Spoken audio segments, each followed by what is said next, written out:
good morning, Yankees universe. Welcome back to another episode of the Yankees Morning Brew on this Thursday, June 13th. Like always, I'm your guy, Hector, joined by my compañeros today. I got the fly guy, Damian Serrano, and I got the one and only, the lovely Grace Monroe. All you Yankee fans, wake up and get your coffee. Grace, how we doing?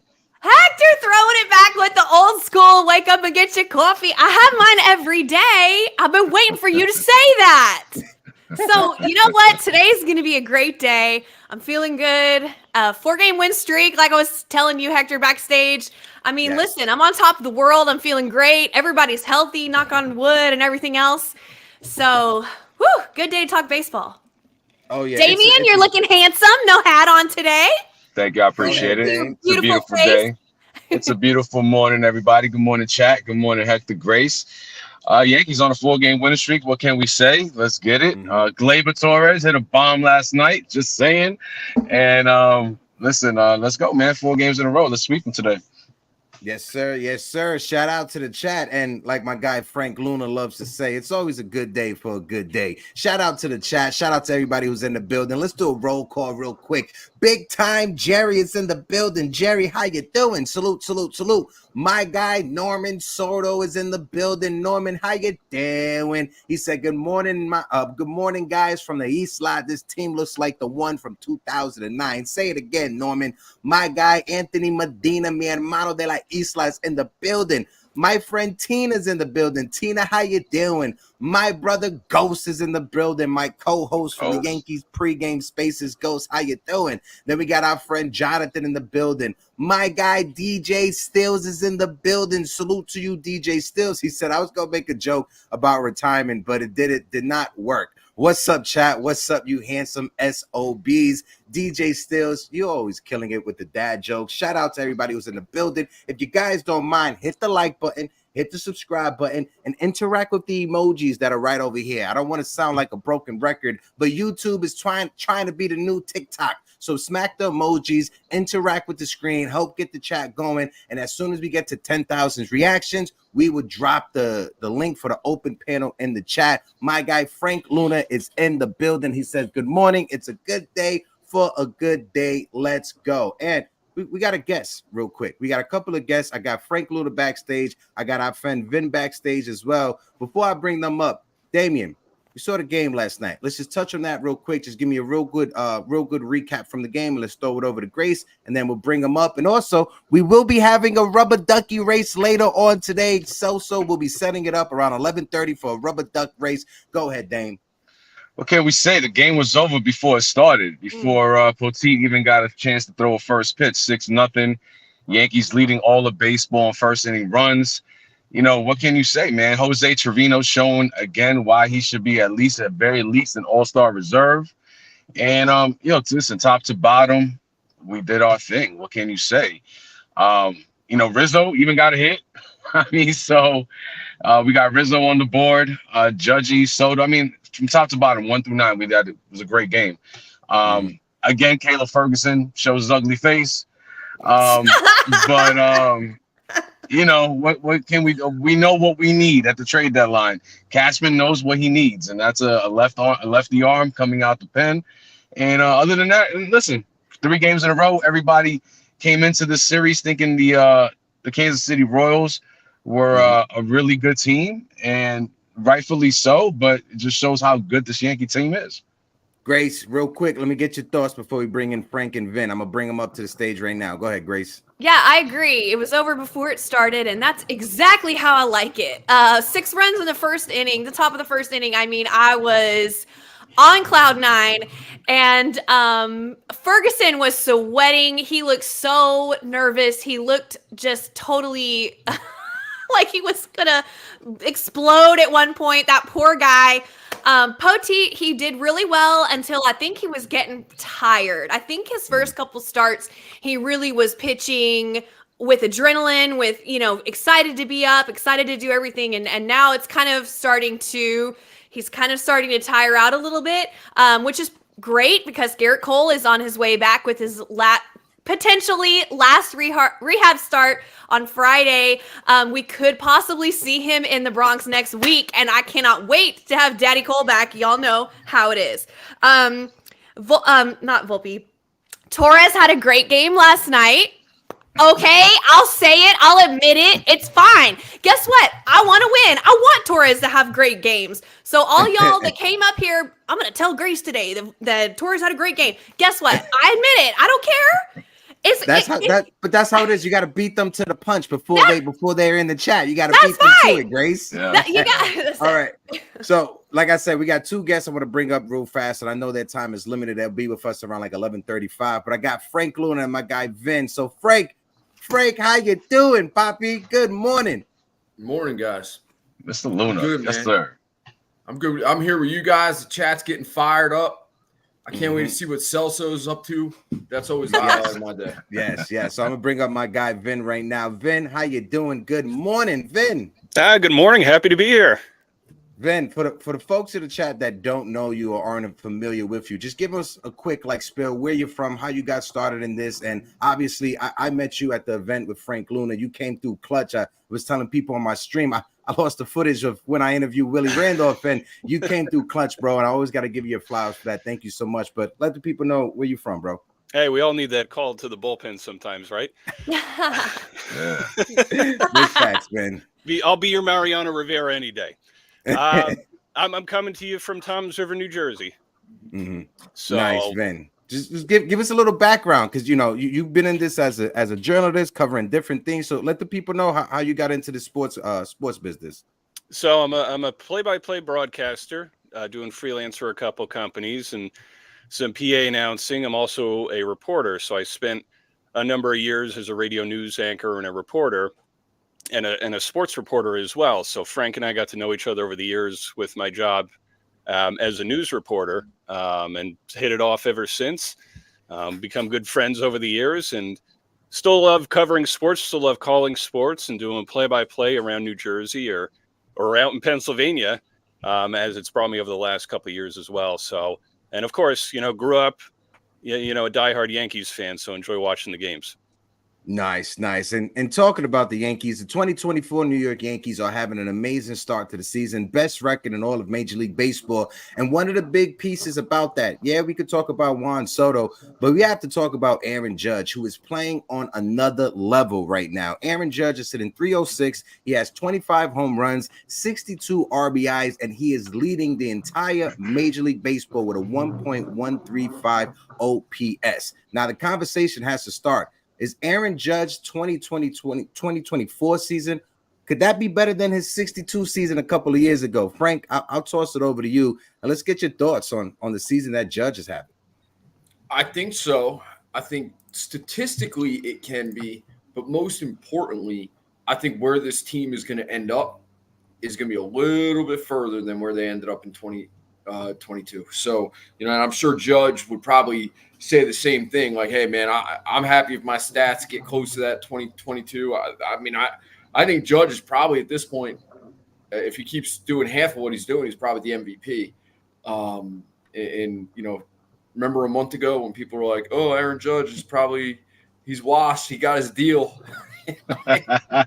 Jesus. Talk about quieting the haters. So, look, man, I think his numbers can get close to that 2022 run, and I think this team where they end up is going to be a little bit deeper than that year as well. No, facts. Vin, let's get your thoughts when it comes to Judge, and I'll kick it over to my co-host Grace and Damien as well. Go ahead, Vin. Well, I think 2022 was sort of that chasing history, and I remember reading in Brian Hoke's book 62 that toward the end of that season, Judge was tired. It was trying to do it at home, trying to do it in front of the fans, just break the record. And I think to some degree in that playoff run the Yankees had that year, he got fatigued. So I think that he's done it before. I'm sure that if he gets anywhere close to 62, 63, that he'll probably get fatigued and everybody will be saying, oh, hey, break the record. Oh, maybe he'll get to 70. I think he can do it again. I thought he was on a pace to do it last year before he broke his toe at Dodger Stadium. And missed 2 months and still hit 37 home runs. I think he can do it. I know he's on pace for 59 home runs. He's having the kind of season that he did in 22 where he won an MVP. And To him, it's hitting for a high average, hitting a lot of home runs, but most importantly, trying to help this team win their first title since 2009. He said that, repeatedly this year, that he wants to win a world championship. And to him, that means more than the home run record. But can he do it? I absolutely think he can. And I don't quite understand that the narrative that still keeps getting put out there that Judge is always hurt. If you look at how many games he's played outside of last year, which wasn't his fault, he's been pretty healthy the last 3-4 years. It was freak injuries earlier in his career too. He got the broken wrist. Hasn't been a whole lot of muscular injuries. So, I mean, it's like everybody's like, well, if he stays healthy, he can do it. I think he's pretty much stayed pretty healthy and gone out there with the same approach. He got off to a slow start this year, but he missed 2 weeks of spring training.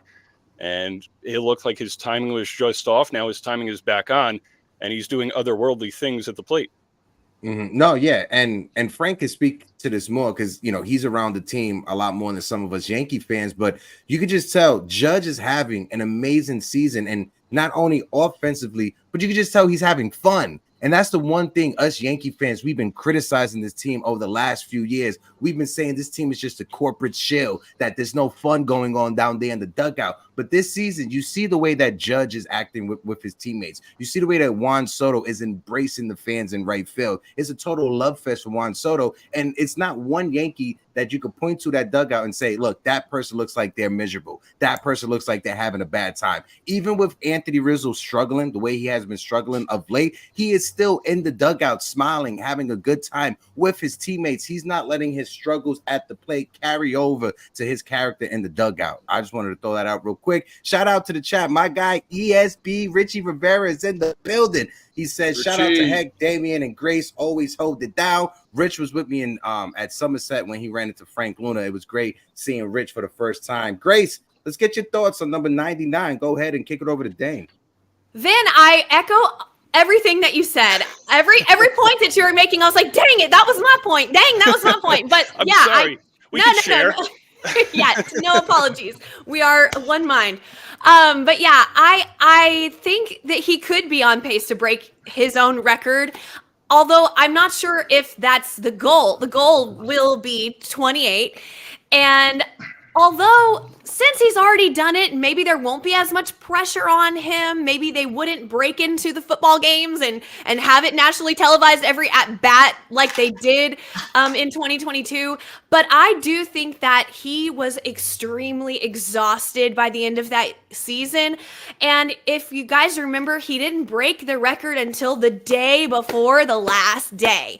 And then the last game of the year, they sat him because he was exhausted. And we were about to go into a postseason, and they still sat him, the best player. So that to me tells me he was very, very tired. And famously, he told Aaron Boone, I don't want to sit. But Aaron was like, you're sitting. And I know because I went to that game. Oh, I was so disappointed. I missed the record by 1 day. Y'all, because he did it in Texas. I missed the record by 1 day, and then the day that I went, he didn't play. But anyway, I digressed.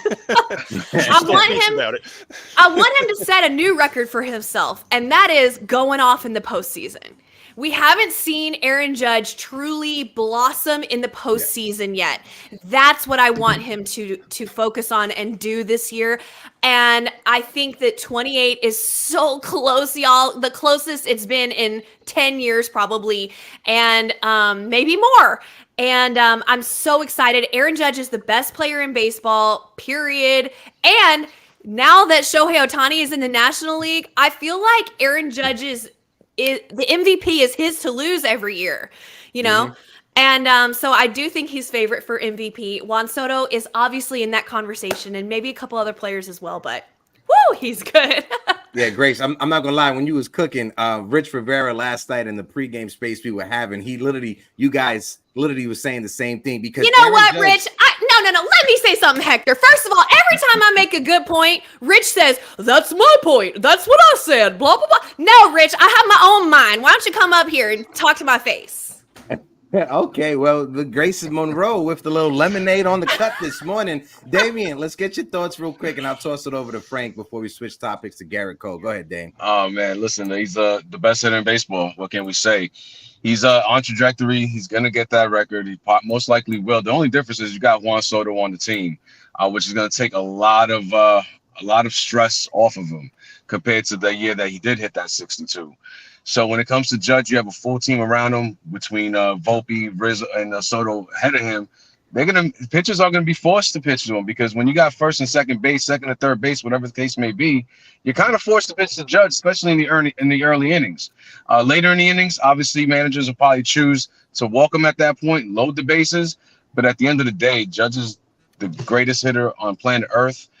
No juice like Bonds, and listen.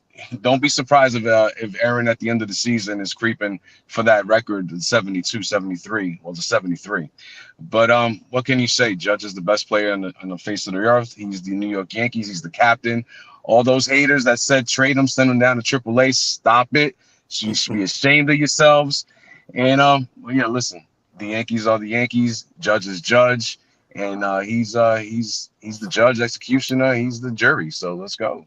Yeah, facts. And like Frank was saying earlier, to all you Yankee fans out there that was saying that Aaron Judge is washed up, that he got his contract and he can't live up to it. Where are you at right now? It's quiet, it's crickets. Go ahead, Frank. I'll toss it over to you. And if you can, just speak to that point that I made earlier about the clubhouse, you going to the Yankees dinner. How's the vibe around the team, Frank? Go ahead.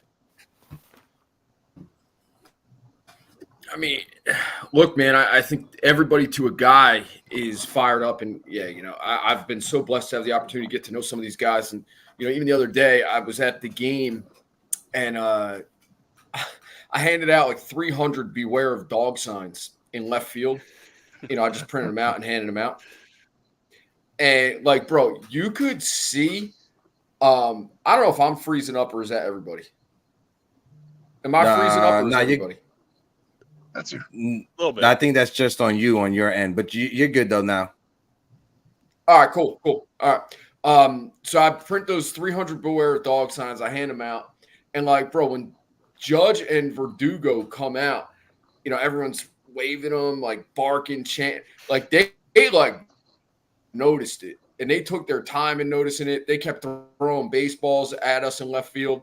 My buddy actually got 2 baseballs at that game, which is ridiculous. And yes, they were given to a child near us.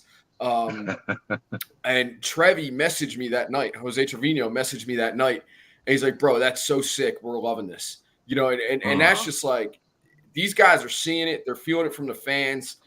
They're a special group, man. Even look at like their Instagram stories, like Alex Verdugo, after they win, he's posting pictures of Austin Wells in college. That's a dub. Stroman is a guy who, yesterday or the day before they had a trip to a museum. I don't know the name of the museum, but I think it has to do with the Negro Leagues. And, Stroman was there, Judge was there, Oswaldo was there, Soto was there. And so these guys are doing that kind of stuff together. And notice how I just said Judge was there. He's at a museum. I don't know if it was an off day or not, but he's at a museum with his teammates in the middle, morning or probably whenever. And they're doing stuff like that together. Like that's chemistry, that's leadership. And, what Judge does on the field, is mirrored by what he does off the field. I mean, he is just a stud every step of the way. Yeah, no, that the museum is the National Negro League Baseball Museum down in Kansas City, Missouri. And I saw the post that Stroman put up there, and you just see it. It's a camaraderie. Normally, you'll get 2, maybe 3 or 4 guys hanging out. But when you have the Yankees pulling up like a squad, there's like 8, 9, 10 deep. That says a lot, Frank. And to your point, I think you said it to Keith when you called in after that game, because I was listening to the WFAN when you called into the show, and you said this needs to be a standing tradition, something that maybe you can start, and other people, when you go to Yankee Stadium, print out those beware of dog signs for left field, and let's Yankee fans start waving them every game. Listen, I'm telling you right now, July 3rd, I'm going with my girlfriend's mom. Her company, they have some tickets. We're going to be in left field. I'm going to print out as many of those beware of dog signs that I can, just because you started it, Frank. And anybody out there, when you do it, make sure you tag Frank on Twitter. No, I don't care. I don't care about the tag. I was at the freaking Point Pleasant Library that morning for like an hour because they're having problems with the printer. It wasn't taking my card. I had to go get cash. Like $60 later, like 2 trips to the bank. But the dedication. Grace, it had to happen. I went to a game a couple weeks earlier with Jill and the kids, and we were sitting there. I'm like, man, there are not enough beware of dog signs in this left field section. So I think that was actually Soto jersey night that we did that. Yeah, it was a Soto jersey night that you did that. Yep.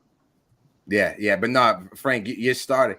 And this is one thing that I bring up, right? And I'm not saying it just because Frank's here, but I wrote it down on my pad for the show this morning. July 27th. That's the first time Frank ever came on Yankees Morning Brew. I know it's June 13th. Well, a month away. But in the little under 12 months that I've known Frank Luna, he is as authentic on screen as he is in person, right? Frank, the way he goes out of his way to make sure kids can interact with these players, that kids can get signings. This is something that a lot of sport fans need to start doing because kids, they're very impressionable at a very young age. And you never know that one fan that you could give a sign Oswaldo Cabrera thing or something from Jose Trevino, Aaron Boone, that can go a long way. So I just want to give you flowers on that, Frank. I've told you before on the phone, I look at you as a mentor. You've helped me out plenty in this industry. So I just want to give you flowers real quick, brother. Nah, man, I appreciate that. And, it's the fans and we're all fans. And look, I mean, I think we all like 11 o'clock on 11:30 during the day. We're all rocking like Yankees gear, talking about baseball on the internet. Like what the hell is cooler than that? I mean, it's so that's what it's about, man. It's just about having fun, and I'm just grateful to be in a spot. It's a hustle. It's a grind. But I look at the chat, man. Like how many people? Like I saw Richie the other day. I don't know if he's still in here, but we were talking about that off screen. Like I see Richie at the Patriots game, which probably is a good segue to talk about Cole. Richie's like, bro, I won one of your giveaways on the duck race. I'm like, that's it, man. That's what it's about. Yeah. He came up to me after. He was like, yo, Frank is here. And I was like, yo, awesome. I was like, I got to run into Frank. And I ran into you and Big Rick. And talking about the game, we got to talk about Gerrit Cole because like Grace said, Gerrit Cole, he should be making his final rehab start with Scranton Wilkes-Barre. Boone was asked about it and he said, we'll see. He gave that little Aaron Boone comment of we'll see. But Frank, since you was at the game with Somerset, give us your thoughts when it comes to Gerrit Cole, how he looked, and then kick it over to Vin to get his take as well. Go ahead. I mean, that dude is a different guy. I mean, seeing it in person at Yankee Stadium is one thing. Seeing it like up close and personal, and I've met Cole a couple different instances. Always like a gem of a guy, like really nice, pleasant, like gets it, like he's a pro. But like watching him get ready and like work, like he walked out of that tunnel like a man possessed, and it was awesome to see. And like the coolest thing was before he pitched, he was dialed in, man. Like he wasn't there to make friends. He wasn't there to dab people up. He wasn't there to sign autographs before he pitched. The second he was done pitching, I saw him. He's in the dugout dabbing guys up, stopped and signed a bunch of autographs at the end of the, before he left through the tunnel. And that to me is like, that's a personification of like, not just being a big leaguer, but being a Yankee. Like that dude's like, yo, look, I'm not here to shake hands right now. Like I'm here to get better and improve and pitch. And the second it's time to like chill, I'm going to be a Yankee. I'm going to sign the autographs for the kids. And Big Rick, you mentioned Big Rick. He got his autograph on a Gerrit Cole baseball card. He was fired up, man. He had one in his binder. It's like him and Blake Snell are on the card. And Big Rick had it. That's the only reason he got his autograph because I said, Henrik, if you have a Gerrit Cole card, you can bring it with you. If you don't, we're not. And he had a card, and Big Rick was fired up, dude. He asked Gerrit Cole if he wanted some Skittles. Yeah, everyone's yelling at Gerrit Cole. Big Rick is like leaning under the railing like a cartoon character. He's 8 years old, Damien. Grace, I don't know if you guys have ever seen him. And he's like leaning under the railing, and he's like, hey, Gerrit, do you want some Skittles for an autograph? He's like shaking Skittles at one of the greatest pitchers on the planet. And like I see Cole kind of like look over and smile at him. And you could tell like Big Rick is like a cartoon character.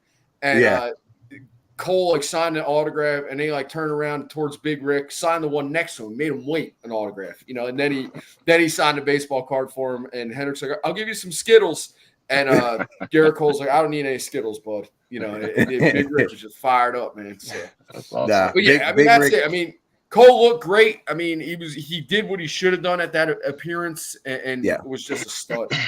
Yeah, no, Big Rick is a legend, like my guy Rich said right here on the bottom. Big Rick is a legend. Can you put that back up? I'll put that back up right now. I'm gonna screenshot that and I'm gonna send it to him.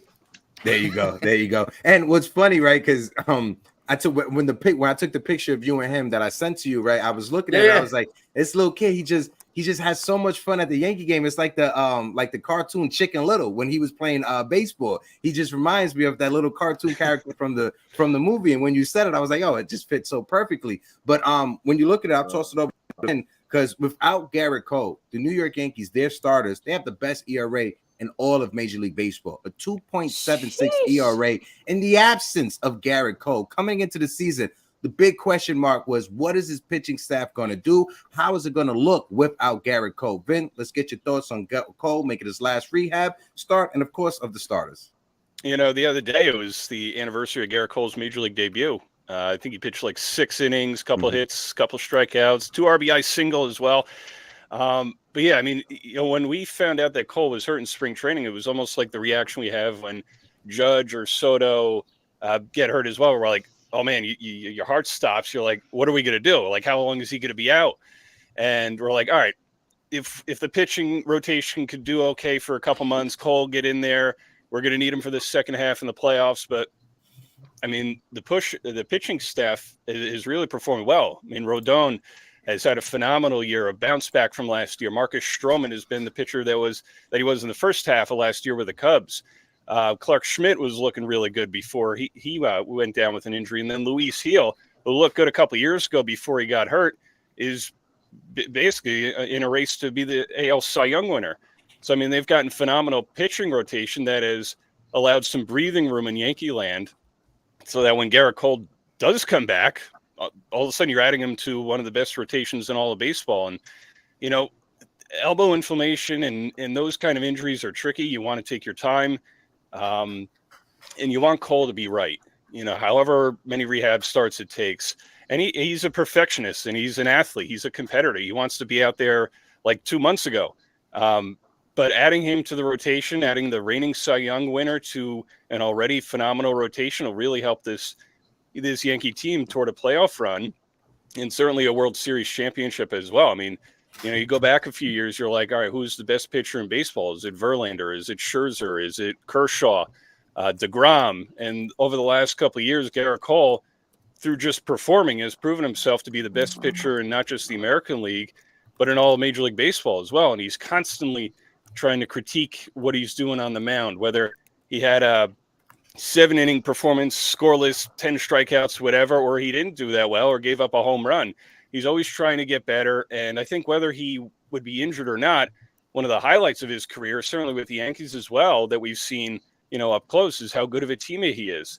The last few months of him being on the IL, he's coaching his teammates. He's there. He's giving them feedback. And I think he does that when he's not injured as well. But this is the best pitcher in baseball. When you add him to arguably the best overall team in baseball, I mean, that's the separation you need between you and the Baltimore Orioles in that division right now. So, I mean, Cole has phenomenal stuff. He's always working, and he's just such a difference maker on the mound.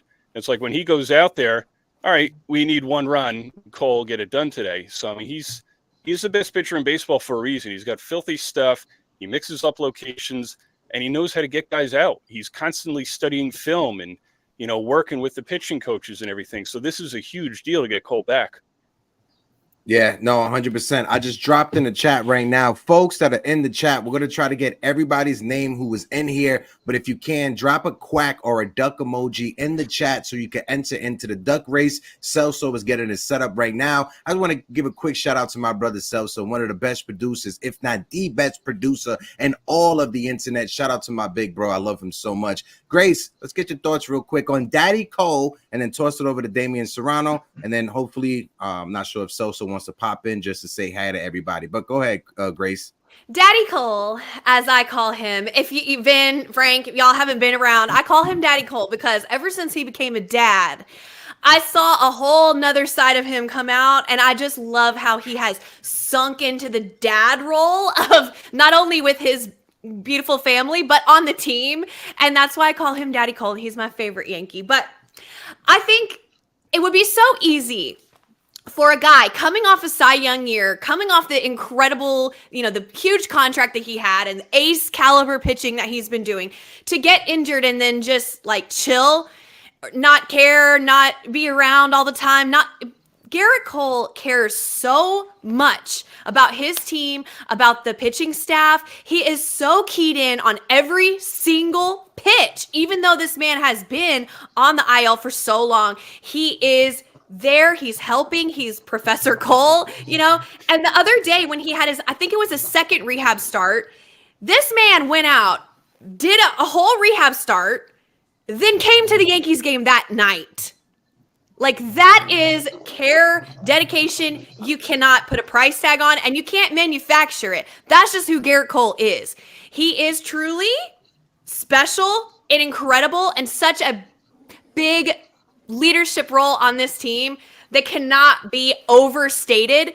What getting him back is going to mean to the squad, it is so exciting. I can't wait. Although, to Vin's point, we're not in a super big rush, so make sure he's ready, for sure, healthy, everything. Obviously, don't rush him, but I'm very, very excited for him to come back. Did you guys see on the broadcast the other day when he had the headset on, he was talking to the people, and Juan Soto goes over and he throws a napkin over his arm and he poured him some Gatorade. He pretended like he was a server. Did you see that? And Gerrit Cole, just like a dad, was just like, okay, whatever. Just Juan Soto acted like a kid. Gerrit Cole acted like a dad. I love to see it. It goes to show you the camaraderie that's going on in that dugout, in that dugout, in that locker room, and how we finally have a team that it looks like they all like being around each other, and no one is jealous of the next person getting love or admiration, whether it's from the media or whether it's from the fans. And that's what you like to see from a team. Go ahead, Dane. Man, Professor Cole, what can you say? Not only, the Yankees are about to have the best trade deadline in baseball just by adding Cole. We all know we hate to hear that sometimes, as Cashman has said it, but it is what it is this time. It truly is the best trade deadline with Cole coming onto the team. Not only that, but look at what he's done for the growth of Luis Hill. Obviously, Matt Blake is a great pitching coach, but he's been under really Gerrit Cole's tutelage this entire season while Cole's been hurt. So he's taken on that pitching role coach, the pitching coach role. And not only with Luis Hill, but with Nestor, with Luke Weaver, he helped change Luke Weaver's grip with the four-seamer. So you name it, Cole has been there. He's not a selfish person, not a selfish teammate. He can be in rehab solely focusing on him and him only, his own craft, but he's helping the entire pitching staff from top to bottom, whether you're a starter, whether you're a reliever, whether you're Matt Blake. He was on FT the other day, Matt Blake was, and they asked him how hard is it to keep Cole out of it and just keep him quiet. And he refused to answer it because, we all know it's hard to keep Cole out of the kitchen, so to speak. So listen, he's getting ready to do a rehab start tomorrow. Should be up to 75 pitches. Hopefully next week he'll be in the Bronx throwing 90 darts. So let's see what happens. But listen, great addition. What can you say? He's the greatest pitcher on the planet right now, and he's only going to make the best team in baseball even better.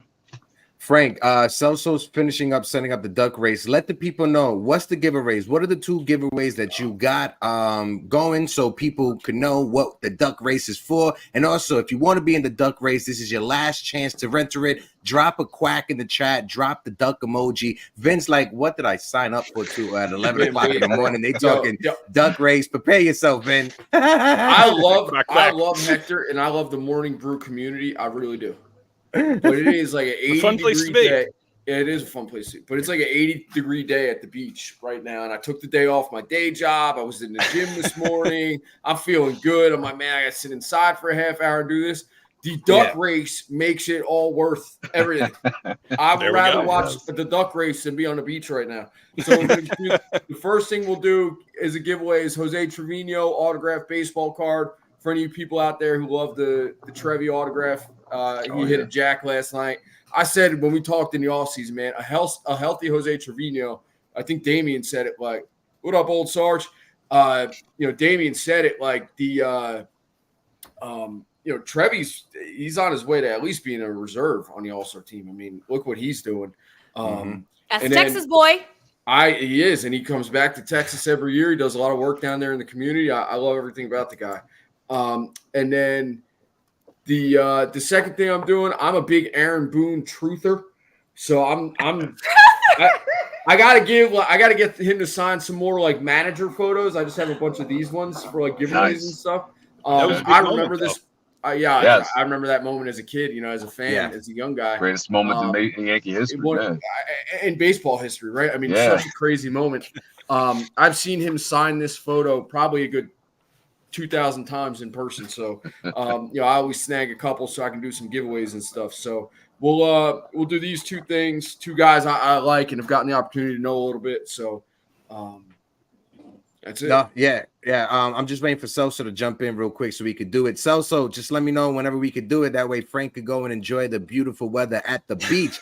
But Hector, are you coming next week? I won't be able to do because I head to Florida. Remember, I was telling you I head to Florida this Sunday, and I'll be back the following week. I'll come back the 22nd.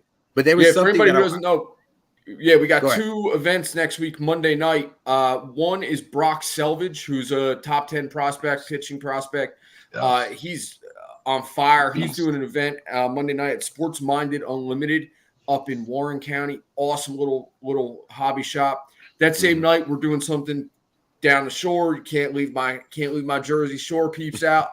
So we got Augusta Ramirez coming to a baseball card shop in Belmar Monday night. So that's a tough choice for any like prospect watcher to pick. Like, who do you go see, Brock Selvage or Augusta Ramirez? But luckily, they're both far enough away from each other that like each has a little pocket. But I'll be at the Augusta Ramirez event just because it's closer to me. And then Oswaldo, we're doing Oswaldo Monday night, the 23rd, I think. Yeah, I'll be back for that. I'll be there for that one. Yeah, that's 23rd at Sports Minded Unlimited. I think it's the 23rd. Let me look real quick. 24th. Yeah. Monday the 24th is an off day. Oswaldo Cabrera be out signing autographs at Sports Minded Unlimited. And Hector, you said it, like that's a passion of mine, getting these guys out, getting these events booked. It's not easy.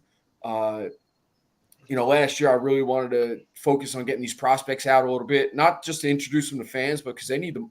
A couple grand here and there helps them out, from maybe eating Chick-fil-A an extra night a week. So, we're having to wait around the clubhouse for a second dinner. Yeah. No. It does go a long way, not only for the players, for the young prospects that are coming up, but for young kids that can fall in love with these prospects at an early stage of their career. Celso Porto, my man, pots and pans. Listen, the only reason I'm here. Sierra's messaging me. She missed you this morning. Frank is telling me the only reason he's here is because of you, Celso. So go ahead, bro. Well, sick as a dog, day 2. I'm going through it, but Hector was like, yo, Frank's on this morning. I was like, I'm ready. Duck race, let's go. Frank, I had to come by. Vin, what's up, man? Nice to meet you. Nice to meet you. Thanks, man. And then somebody from the chat this morning reached out. I thought it was weird. They're like, hey, what's your address? And I was like, awkward. They're like, look, we're just sending you something. I was like, all right, sure, whatever. Gave them the address. They sent soup and a grilled cheese from Panera. I feel Nice. enough about me, damn it. 2 things I want to talk about. One, obviously, Frank, it's a duck race. All right, we got to do the duck race. But number 2, did you guys witness the series? The John Carlos Stanton series. You can't do that anymore. We had a meeting about that. I got Stanton on. All right. Yeah, where's the morning brew HR department? There you go. It's bad when I am. You're staring at him. Listen, you gotta understand. Celso Somebody says, "Can I talk to the manager to sell?" So he's like, "I am the manager." Listen, I don't want to scare Vin. I want him to come back and keep doing this conversation. Yeah, Vin, you're real quiet over there, Vin. Vin checked out like 30 minutes ago. The minute you said duck race, Vin was like, "What the shit am I doing?" I'm just an observer. Ladies and gentlemen, welcome to the first round of today's Duck Race here on the Morning Brew Sports, brought to you by our favorite Yankee fan, Frank freaking Luna. Let the clock begin. The races are ready. Let the ducks. 45 seconds on the clock. Oh, look at that. We got a pretty group of ducks out there today. Everybody just taking it nice and easy real here early on. Erica Garcia thinks she's fooling people with a big the red-nosed reindeer nose. We know you're a duck. We know it's true, Erica. Erica in first place, holding it tight. Doesn't look like many of the ducks want to do anything with 25 seconds left on the clock. The strike zone. Look at you. Dressed like a strawberry, you sexy strawberry duck, you. And in first place, 16 seconds left on the clock. This has to be the slowest duck race ever. Uh-oh. Frank, call it. Who's it going to be, Frank? Cruz, bro. I'm telling you, Cruz is coming back. Oh, DJ Stills and his dad jokes. Hey. Let's go, Stilio. For the win. Shout out to Stilio. Stilio. Now, this is the second one. We lost All right, the DJ dinner. All right, Ben's still here. I gotta write this down. DJ Stills. So that was Vin, Vin, that was your Stills. chance to duck out. I swear I thought we'd come back and Vin was It's a fair gone, point. all right? I want We to got see how one the more, race right? ended up. Yeah. We like Alright. you, Vin. You want the other one I now? like Hector, being the here. I second like race? all of you. Yeah, just take Stills' name out of this one, Yep, just because he won he's the out. first one. Shout out to Stills. He wasn't Here we even go. thinking. He was like, "What the fuck did I win?" Yes, you won, Stills. WTF, you did win. Shout out to the chat. Raj said Stills cheated. Stills Yeah, cheated. I think Hey, Rob. Stills' duck needs to be tested for any drug performance It is. enhancing All drug. right, here we go. One more, ladies and gentlemen, before we let Frank get his ass to the beach. The race begins. 44 seconds on the clock. I'm hoping to see a little bit more action this time. I really felt like everybody was floating last time. You know, maybe it's because we don't have as many people in the race today. You guys missed out. You didn't drop a quack in the chat. That's your fault. Hector Cruz. You gotta Look pick at a winner. you, Superman. I'm going Gark Balls. Guard balls. Listen, I want him to win too because the name is awesome. Nope. Here it comes. Here we Let's go. see. Superman Let's see. starts to fall behind. Erica Garcia again. Vin, with the who you Rudolph got, joke. Vin? 15 Here seconds. we Pick go. a winner. 12 seconds, Vin. Here comes Hector Cruz. And the winner is. Come on, Erica. Come on, Erica. My girl. The strike zone. Goes NFE. And the NFE. winner is. Oh, I didn't. Let's Strike go. zone. The strike zone. Good Yes, thing sir, is, NFE. I got both their phone numbers, so I won't have to go 3 weeks looking for people on Twitter and Instagram. Appreciate you guys. Frank, love you, bro. Vin, Yo, nice so meeting you, you. I love you too, Celso. Hope you feel better. Heck, So Damian Strike Grace. Zone won the Boone pick, right? That was Strike Zone? Yeah. All right, sweet. Cool. There we Yeah, go. Hector, just get me their addresses and I'll get that out probably tomorrow. But it's how cool is that, man? You come on and get a couple autograph things. That's living, man. That's what That's it's about. awesome.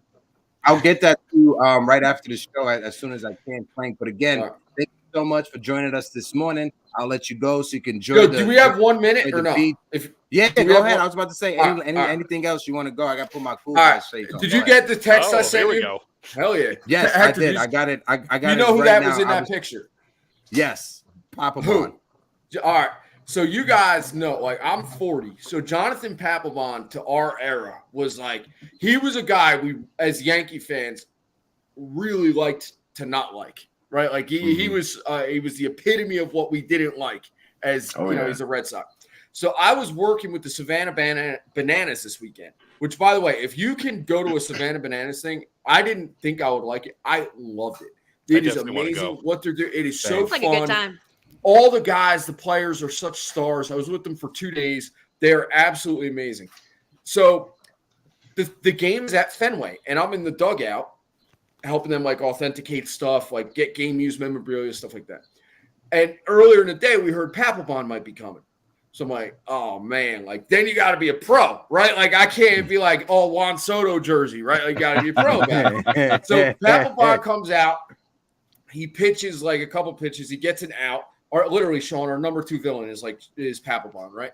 So Absolutely. he gets the out. He's wearing a kilt. At that point, I'm like, all right, this dude's a gamer. Like, he's having fun with it. Like, he's digging it, whatever. Comes in the duck. There it is. Oh, man. This is amazing. And you'll love why I took that picture with him at the end of it. So he comes in the dugout. He's like dabbing everybody up. Cool as hell, right? Like, as he should be. Like, he's in Fenway. He's a Red Sox Hall of Fame, one of the greatest closers ever. So after the game, I had to get him to sign a few things for the Savannah Bananas thing, right? So he comes over. It's great. He's got his 4 kids with him. He's just talking to everybody, spending his time in the clubhouse with all the Bananas players and all that. So he comes over and he's signing the things. I'm like, Pat, how much did you love pitching in Yankee Stadium? And he's like, bro, I loved the old stadium. He's like, it felt like they were on top of you. He's like, the new stadium, not a fan. And I'm like, you just loved how much they hated you, didn't you? He's like, bro, everything. I loved everything about it. Like, but right, that's the answer he should be given, right? Like, he's Absolutely. like, I love the old stadium. I'm like, Yeah. Pat, I gotta tell you, man, like, I was one of those young guys who just loved to hate you as a Yankee fan. And he looks at me, that could go either way. You know, like, you're telling a guy, It like, was risky.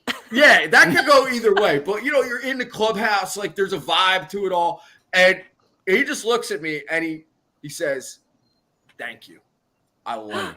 And like, that was it. Pat, we dab up. I'm like, Pat, I got to take a picture with you. I don't, when I'm in those work settings, like, I don't take pictures. Like, it's not, but yeah, I had to get the picture with Pat just because I did what I could in a professional setting as a Yankee fan. He did what he had to do. He's like, bro, I loved it. And that, I love that because, like, that's a guy who got what the rivalry meant. He was a gamer, and I know he's been popping off about Giancarlo Stanton out there. But, like, I thought Yankee fans would just appreciate that little exchange.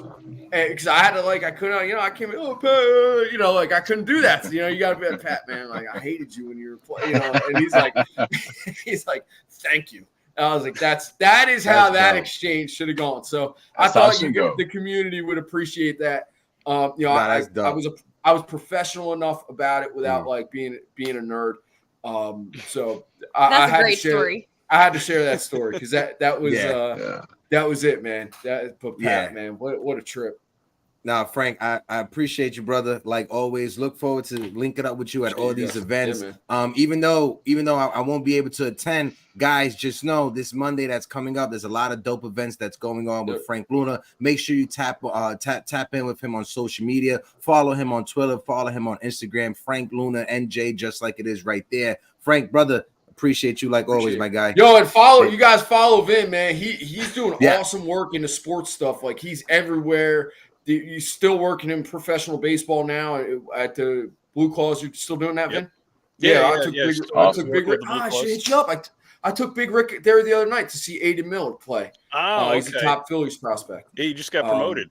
I saw him play a little bit last night. I was working the game. All right. Well, look, I could talk this smack all day. I love you guys. Grace, Damien, really cool to meet you. Frank, my guy, Frank.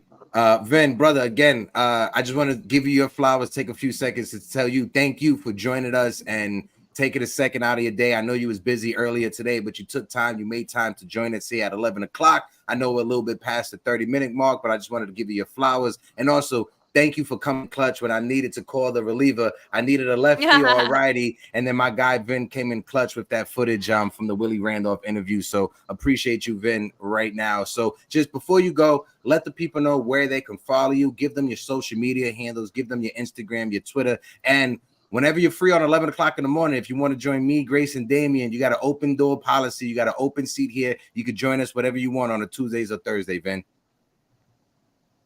think you're muted. No, you're muted.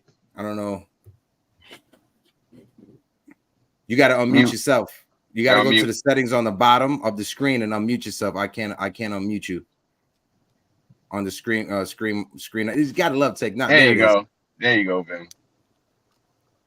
I'm still can't even hear you. The mic's not plugged in. There we go. All right. Ben, we missed you. I got excited. I was trying to wave bye to Frank, and as soon as I gave him the salute, my arm hit the mic off my desk and fell down, and I was like, all good, man. The duck race will do that to you. So Yeah, duck race wore me out. Yeah, Ben, just let the But people know where they happy to can be on find you, here. where they can follow you. Go ahead.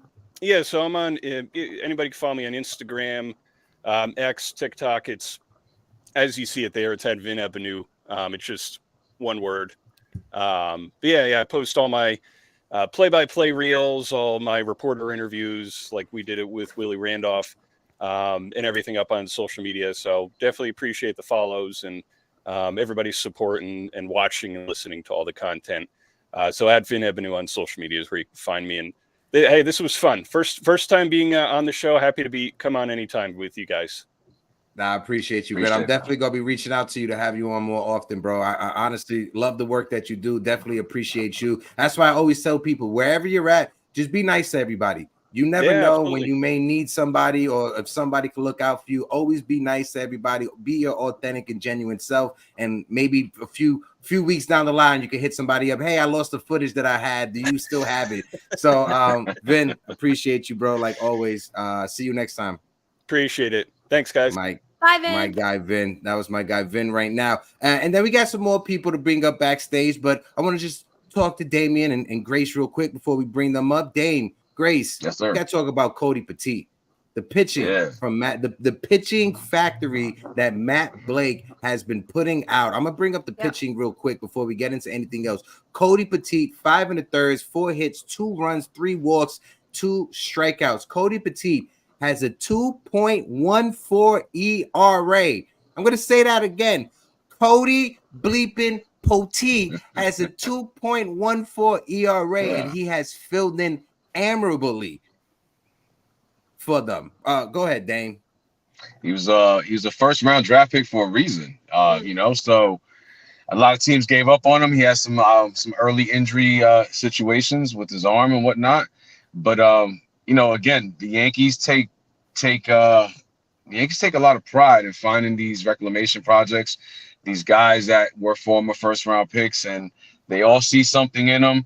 They take what they're great at and make them even greater. So that's what Matt Blake does best. They don't try to, back then when you had the Larry Rothschilds of the world, they used to force guys to pitch uncomfortably and throw things that they weren't comfortable pitching, just like Mr. Sonny Gray.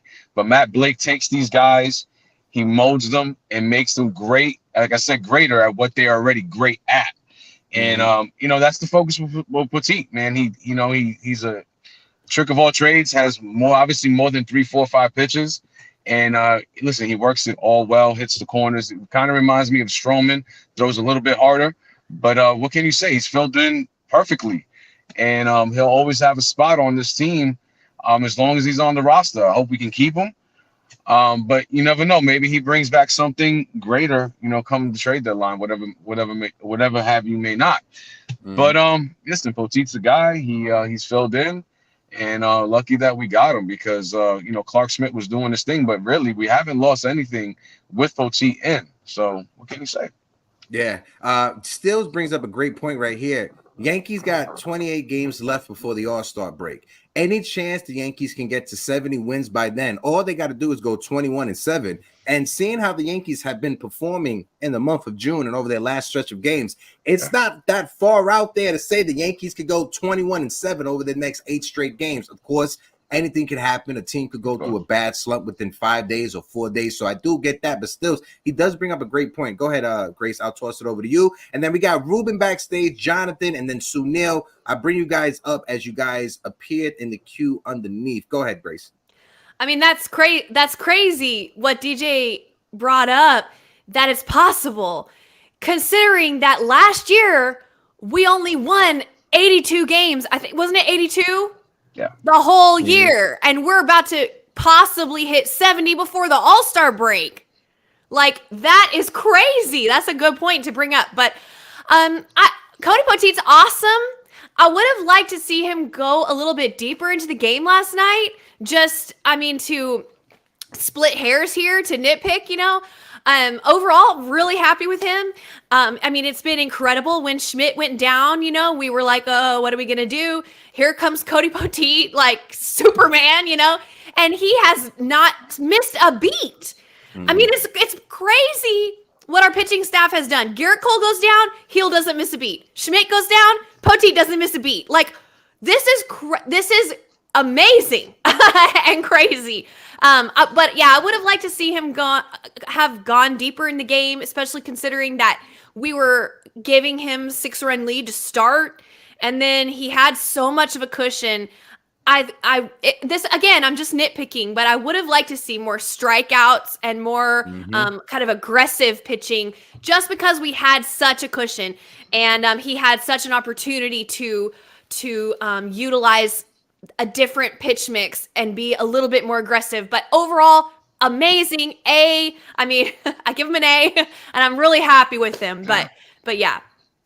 No, 100%, right? Yeah, we could nitpick at wanting more strikeouts, but the outs still count as outs at the end of the day. And yes, I want to see our starting staff and our bullpen step that up when it comes to striking people out. Our bullpen right now, one of the best bullpens out there, but we're still 22nd when it comes to strikeouts in Major League Baseball. And that's something that we need to improve. Yeah. Shout out my big bro, Worldwide Mayberry, that's in the chat. My guy L from For the Love of the Game. If you guys don't know, when I first started doing podcasting and stuff, I started out with my guy L from For the Love of the Game. So like always, whenever you guys can, go give them love over there, give them a follow, give them a subscribe as well. Shout out to you. But we're going to bring up Ruben, who hasn't been here in a while. My guy Ruben, he's been MIA. I'm like, did I make Ruben mad? He doesn't want to come hang out with me, but he still texts me his comments so I can pull him up on stream. Ruben, mi hermano, how you doing, bro? I miss you. What's up, bro? What's up, guys? Happy to join y'all. Been super busy at work and everything. I just got a little break now to kind of say, hold on, let me chime in a little bit. I saw the duck race and everything, and you know, you guys are always holding it down. I was watching you guys' replay the other day as well. So, man, what a freaking season we're having, right? bro, go ahead. But yeah, like I wanted to say on the title that you guys put, is Judge having a better year? I think he's having a better year because for as much as we have the advanced stats to try to say the WRC plus and all this other stuff, I'm more of a like, is your slugging higher than your previous seasons? Is your on base percentage higher than your previous seasons? These are his best years when it comes to on base, when it comes to slugging. His slugging went up because his doubles. The guy's hitting like he's on pace to be the second player in MLB history to potentially be a 50-50 guy. 50 doubles, 50 home runs. So, and he might be the first one to go 50-60, you know, where he might have 50 doubles and 60 home runs. You don't see that. That's not normal. That's not normal. That's not normal. Like he would be the only one in 100+ years of baseball. That's wild. So, he's definitely having a better year, and like, and he might have a chance at the Triple Crown again in 2022. He missed the Triple Crown just because the Twins kept sitting a rise down the stretch to preserve his batting average. Good point. So, and he lost that by 5 points, and that was because in the last couple of weeks, Judge was struggling because he was trying to hit 62, and we didn't have a lineup. We have a lineup this time. Yeah, exactly. Absolutely. So, like 100%. the better team has made him have a better year as well, because now they're actually forced to pitch to him more often. So yeah, and he had and also he's not leading Major League Baseball in solo home runs like he did in years past because we had no one in front of him to get on base. When DJ LeMahieu was healthy and winning batting titles, Aaron Judge wasn't leading the lead in solo home runs. It's when DJ LeMahieu got injured and couldn't get on base anymore, Aaron Judge started leading the lead in solo home runs. Shout out to my big bro Rod Thompson in the building with the $9.99 super chat. Rod says the Yankee lineup is slump proof to a certain extent because of more contact hitters. Examples: Volpe, Trevino, Verdugo to balance out that lineup when Soto or Judge are not hitting. Absolutely. And I could even say the only hitters that are those type of hitters that either strike out or home run hitters at this point, we only got 3 of them in the lineup, and that's Stanton, and that's Anthony Rizzo, and that's Gleyber Torres.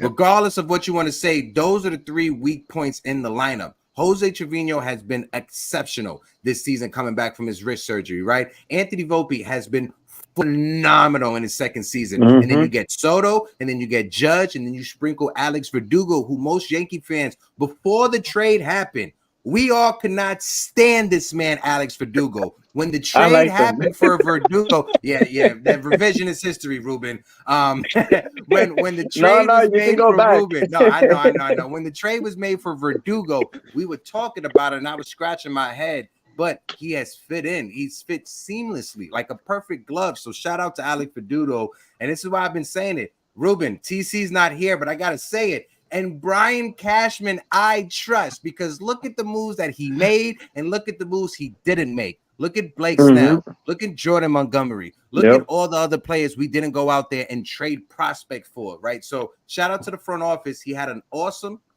offseason, but he needs to have an exceptional trade deadline because this team is not complete, right? We may be on a high right now, having the best record in all of Major League Baseball, but this team is not completely complete. We still have some holes that if we want to shore up and make sure we have the best 26 roster for the postseason, we got to make some moves at the trade deadline. Ruben, I want to ask you real quick. Let's talk about the bullpen, right? And before I bring up Jonathan and Sunil, because when the Yankees re-signed Luke Weaver, it was me, you, and Don Sicario on a show like, what the hell are we doing? But talk about the bullpen right now. What's your thoughts? How has it been? And again, I've just missed talking with the numbers with my guy Ruben. Go ahead, Ruben.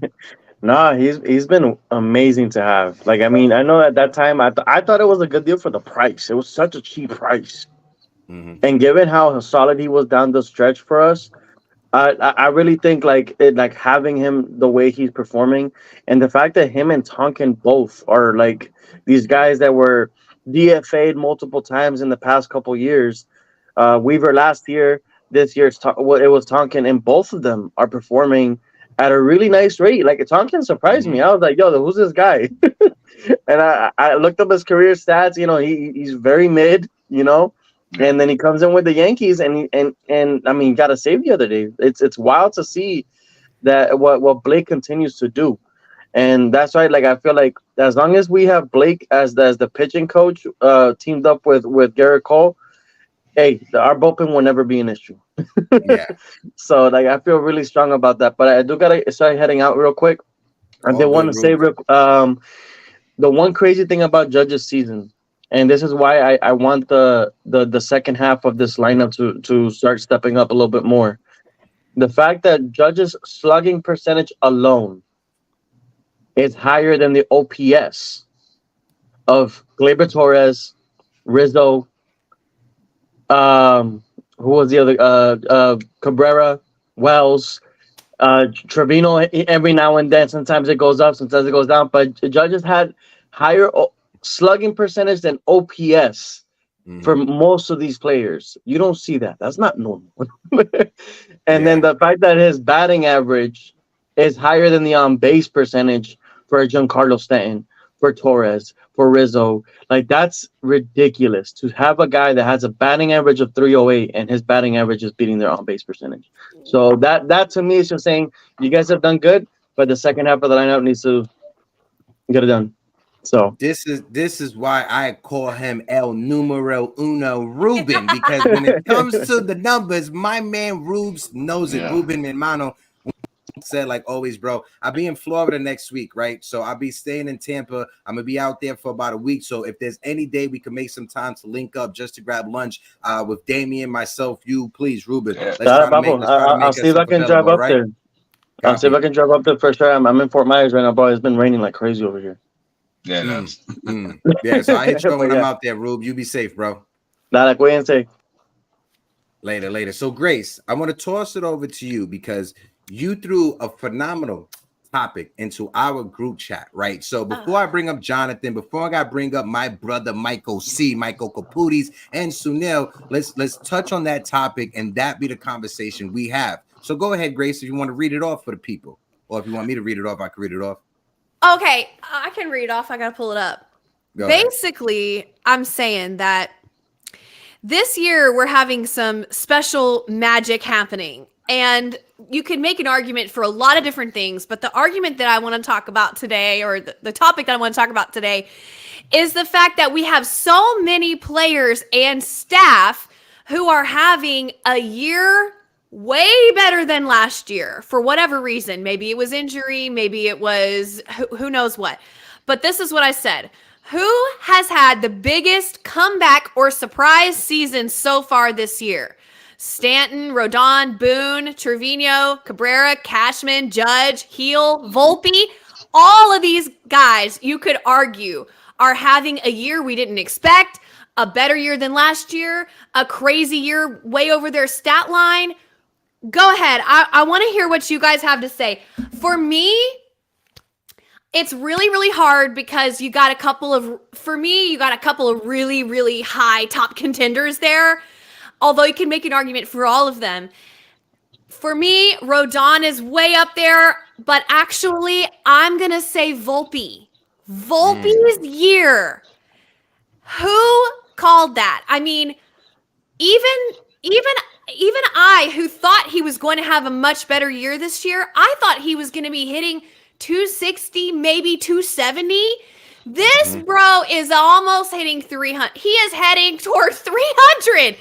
The triples, the doubles, the triples, the stolen bases are kind of coming back now that Judge is on fire. There's not as much pressure to not take pitches away from Soto. So I feel like now that Judge is really protecting Soto, Volpe is getting a little bit more bold to steal bases.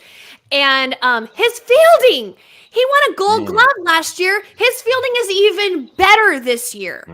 I mean, this kid is hitting leadoff. I mean, Volpe has exceeded everyone's expectations, and our expectations were high, and he's exceeded all of them. And he's taken it all in stride. He is calm, cool, collected. This man had a huge on-base streak. He had a hit streak for the record books. For the record, he beat Robinson Cano's hit streak. He beat Derek Jeter's hit streak.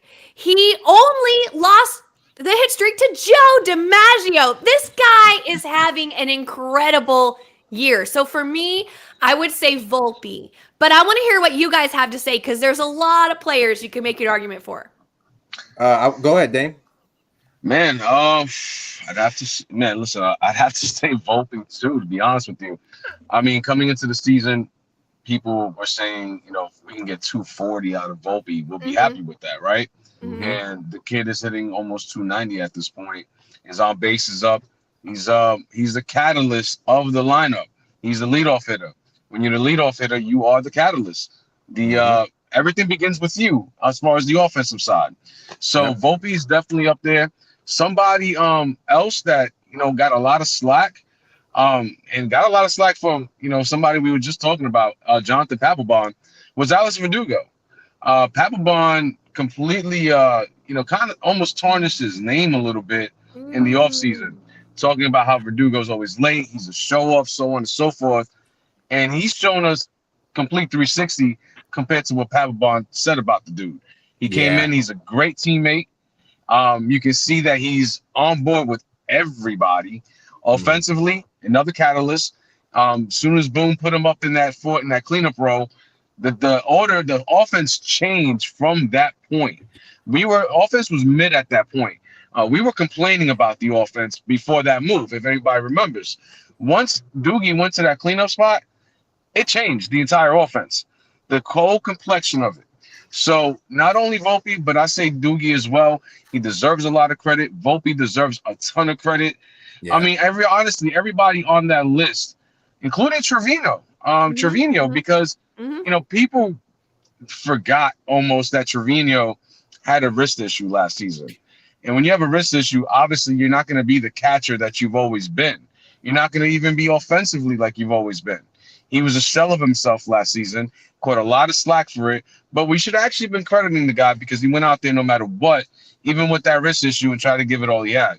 So honestly, there's a few guys in there that we can obviously name out.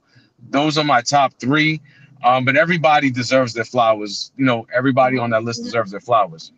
But I do got to go, Grace, I got to go. Before I go, happy Father's Day to all the grandfathers. Happy Father's Day to all the dads coming up this Sunday. You guys all deserve it. And other than that, chat, everybody, have a great day. Love you guys. Be easy. My man, Damian Serrano, happy Father's Day to you, big bro. Thank you, You know I sir. love you, my guy, and I always appreciate you, fam. Thank you, my brother. Later, bro. That's my guy, Damian Serrano, the fly guy. Great convo because that award could be literally given to anyone on that list that you just mentioned. Everybody on that list is deserving of that award. But I know people who are gonna come up here, they're gonna bring the players up, but I'm gonna do what I've been doing lately, right? And I'm putting on my hater shades to block out the haters because call me a company man all you want.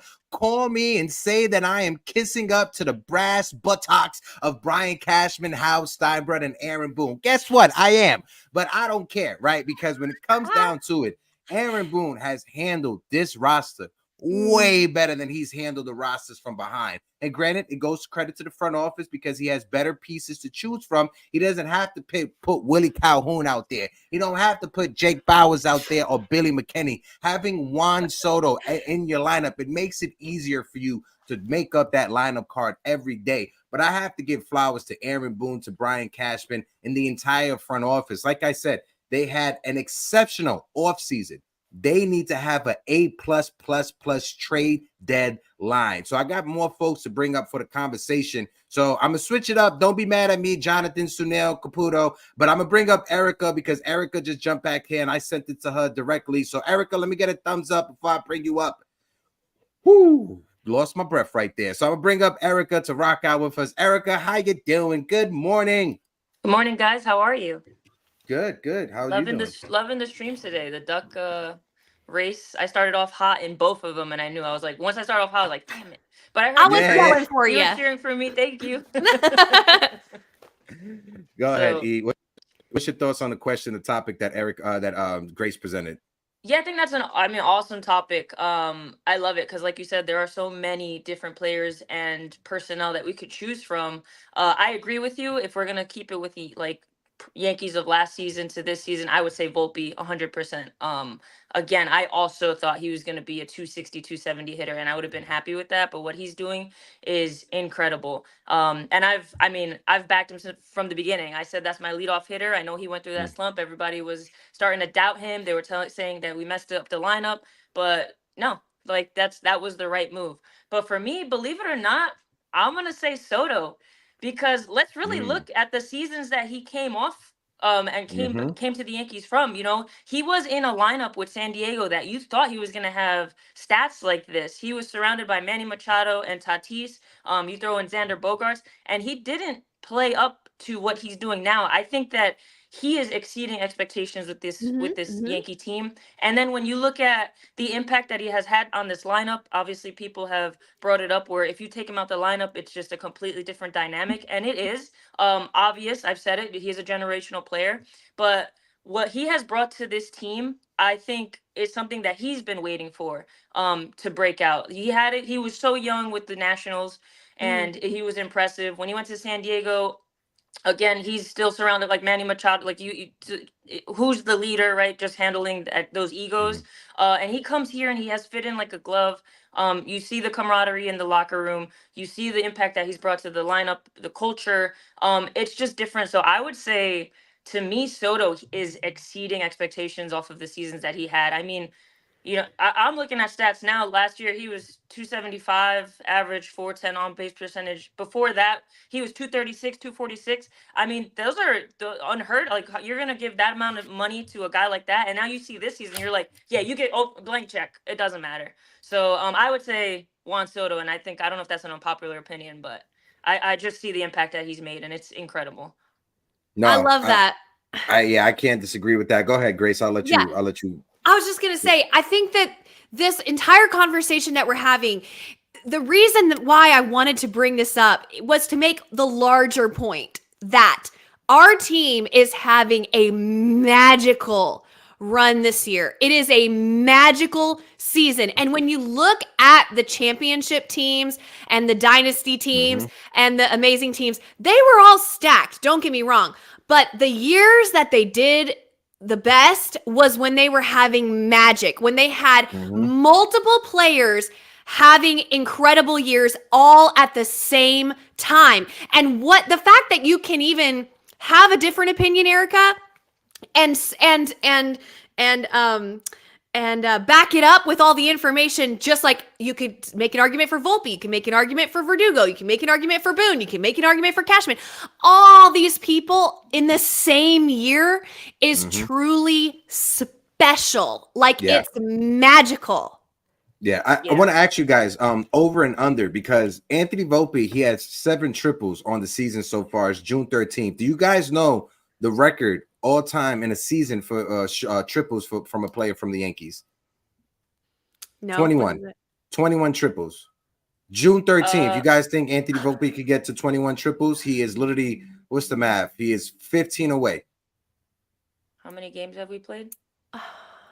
I'll tell you right 60, now. We what, 70? we're not even at the halfway mark of the season.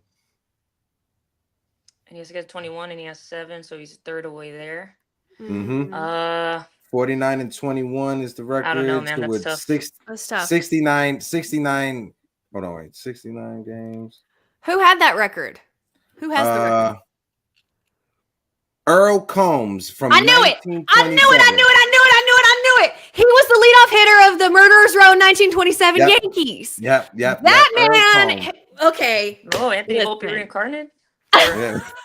Yeah, that's what I'm saying. Soto is, y'all. This is a big deal. But besides that, right? When was the last time the Yankees, we had our core, our 2 hitters, our 2 feared hitters, Judge and Soto? They're both hitting over 300. When was the last time that we could say on June 13th, our 2 best hitters in the lineup, the meat of our lineup, the guys that drive in the runs? When was the last time we had 2 of those guys hitting over 300? Did A-Rod and Matsui do it? No, I'm talking about like I'm talking about on the level of Soto and Judge. You see how Soto and Judge are like Manny Ramirez, David Ortiz. I'm talking about that type of combo. The last time the Yankees had their meat of their lineup, the big either 3 or 4 or 2 or 3, however you want to do it, was Tino Martinez and Paul O'Neill. Oh, really? Tino Martinez and Paul O'Neill in the 1998 team, they both finished over 300. That was the last time the New York Yankees. And then besides that was Roof and Gehrig. Yeah. Erica? And you don't even put Martinez and O'Neill on that. But that you see, they were having magic that year. You see what I'm saying? This is what I'm saying. This is so exciting. This feels very special. And what you mentioned before, Boone being most improved. I would say yes. Obviously, it is easier to create lineups with the tools that he has, but to keep all these egos in check and for your team, your team to have that camaraderie, it says a lot to your leadership in the locker room. So in that aspect, I do believe that's been night and day as well. But did you see Stroman had that tweet where Boone tied Billy Martin's all-time wins record, and Stroman retweeted it and he put the goat emoji? Like, people, they love him. Love him. Yeah. And like I said, love him or hate him. Yankee fans, we can have a love-hate relationship with Aaron Boone all we want. Last year was a horrible season. I don't blame Boone for that. It's not Boone's fault that Aaron Judge ran into a wall at Dodger Stadium and messed up his toe. That's not Aaron Boone's fault. It's not Aaron Boone's fault that he had to put Billy McKinney, Willie Calhoun, and Jake Bowers in the lineup. That fell on the front office. And at the end of the season last year, you heard Aaron Judge, anytime he mentioned the name from the organization, he will always mention Aaron Boone and come to defense of Aaron Boone. He never mentioned Brian Cashman and came to defense of Brian Cashman. He always brought up the front office. We all know who he's talking about when he said the front office. He said the front office needs to improve this team. That's what he said. And we all know he was talking about. He wasn't fucking talking about what's that douchebag's name? Randy Levine. Oh, he wasn't talking about Randy Levine. He was talking about Brian Cashman. Sorry for the curse word. And he said Boone's my guy. Yeah. And it makes sense, right? Because everyone wants to go back to like, oh, we need the old school manager mentality where you're gonna sit the guy that's struggling and stuff. And like, I understand where you're coming from, right? That has been successful in the past, but times have changed. And if you really think about it, like where you work, if you have a manager that's going to berate you and be like and embarrass you and be like, oh, you're gonna sit like, and this is how you're gonna learn your lesson. Or rather, would you rather have that, or would you rather have a manager that's going to come over to talk to you? Yo, how's everything going? Like, is anything affecting you, outside of here? Like, what's going on? Like actually trying to help you and empathize with you. Like, you would rather work for that guy. You know what I mean? So it's like, I guess you got to look at it in that way. I've talked smack about Boone in the past. Same. But it's true. Like, I mean, he's had nothing but successful seasons here. And unfortunately with New York, success equals World Series. But if you really look at it, I mean, there's no other team that does what the Yankees do. Last year was an anomaly, but prior to that, I mean, he's had 100 wins twice already this in his career with us. So, you give him a good team to work with, and he can do he could do what we need him to do. They just have to get over the hump. Our offense needs to be able to score runs in the playoffs, and that's really been the biggest issue. And I think that we have the team this season to make that happen. So, we'll see. Seeing Yankee fans bring up what you just brought up, Erica, about we need the old school manager approach. When has it been cool to put people on timeout?